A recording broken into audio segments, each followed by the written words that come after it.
त्र्यंबकेश्वर एक प्राचीन हिंदू मंदिर है जो भारत के नासिक शहर से 28 किलोमीटर और नासिक रोड से तकरीबन 40 किलोमीटर दूर त्र्यंबक शहर में बना हुआ है।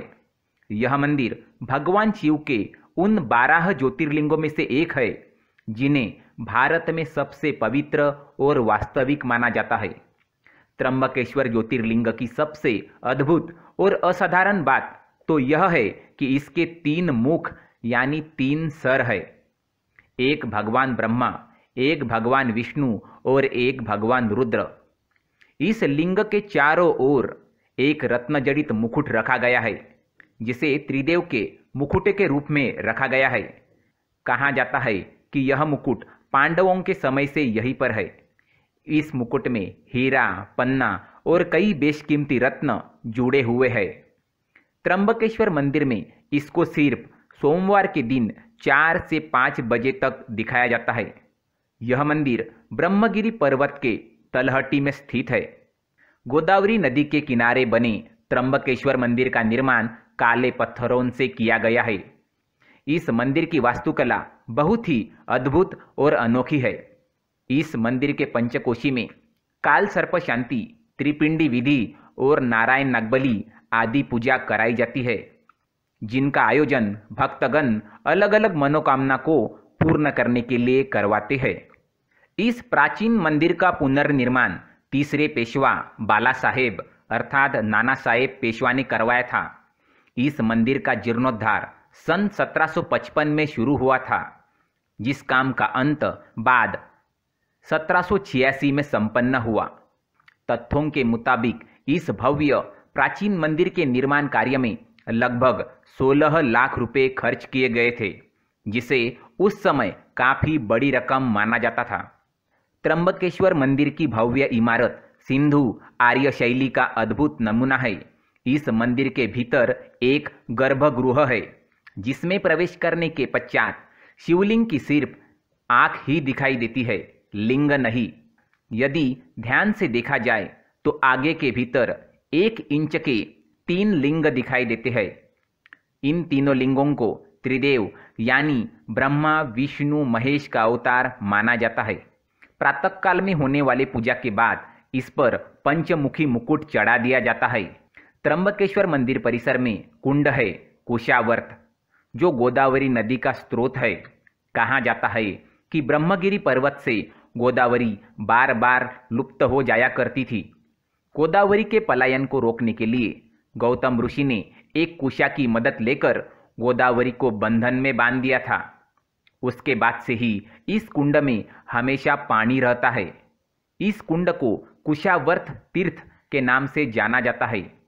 कुंभ स्नान के समय शैव अखाड़े इसी कुंड में शाही स्नान करते हैं। शिव पुराण के अनुसार ब्रह्मगिरी पर्वत के चोटी तक पहुंचने के लिए 700 सीढ़ियां बनाई गई है।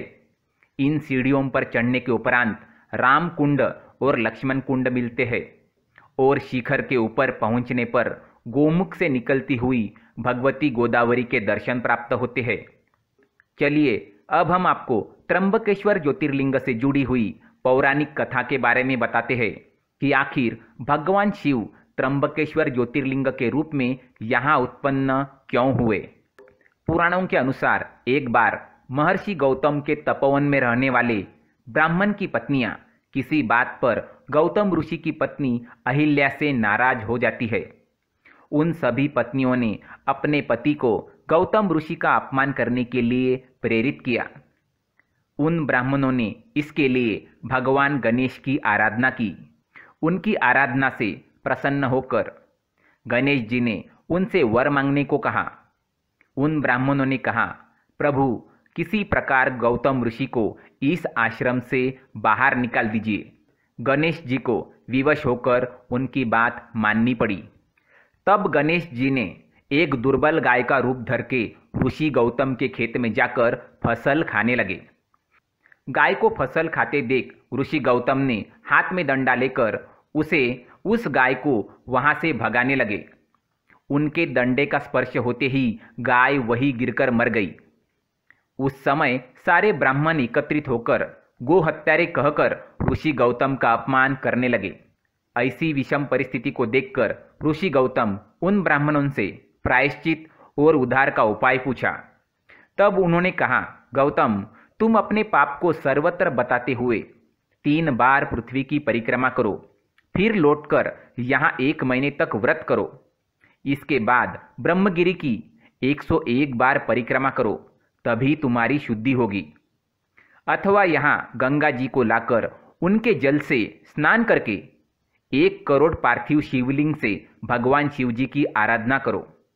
इसके बाद फिर से गंगा जी में स्नान करके इस ब्रह्मगिरि के 11 बार परिक्रमा करो। फिर 100 घरों के पवित्र जल से पार्थिव शिवलिंग को स्नान कराने से तुम्हारा उद्धार होगा। उसके बाद भी गौतम ऋषि ने सारे कार्य पूरे करके पत्नी के साथ पूर्णता तल्लीन होकर भगवान शिव की आराधना करने लगे।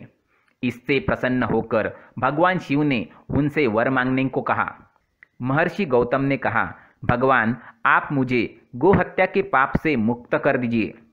भगवान शिव ने कहा, गौतम, तुम सर्वदा निष्पाप हो। गो हत्या का अपराध तुम पर छलपूर्वक लगाया गया था। ऐसा करने के लिए तुम्हारे आश्रम के ब्राह्मणों को मैं दंड देना चाहता हूँ। इस पर महर्षि गौतम ने कहा, उन्हीं के उस कार्य से मुझे आपके दुर्लभ दर्शन प्राप्त हुए हैं। अब उन्हें मेरा परम समझकर उन पर आप क्रोध ना करें। बहुत सारे ऋषि मुनियों और देवगण ने वहां उपस्थित होकर ऋषि गौतम की बात का अनुमोदन करते हुए भगवान शिव से सदा वही निवास करने की प्रार्थना की। फिर भगवान शिव ने उन सब की बात मानकर वहां त्र्यंबक ज्योतिर्लिंग के रूप में वही स्थित हो गए। त्र्यंबकेश्वर मंदिर में जब भगवान शिव की शाही सवारी निकाली जाती है तो वह दृश्य देखने लायक होता है। इस भ्रमण के समय त्र्यंबकेश्वर महाराज के पंचमुखी सोने के मुकुटे को पालकी में बिठाकर गांव में घुमाया जाता है। फिर कुशावर्त घाट तीर्थ में स्नान कराया जाता है। इसके बाद मुकुटे को वापस मंदिर में लाकर हीरे जड़ित स्वर्ण मुकुट पहनाया जाता है।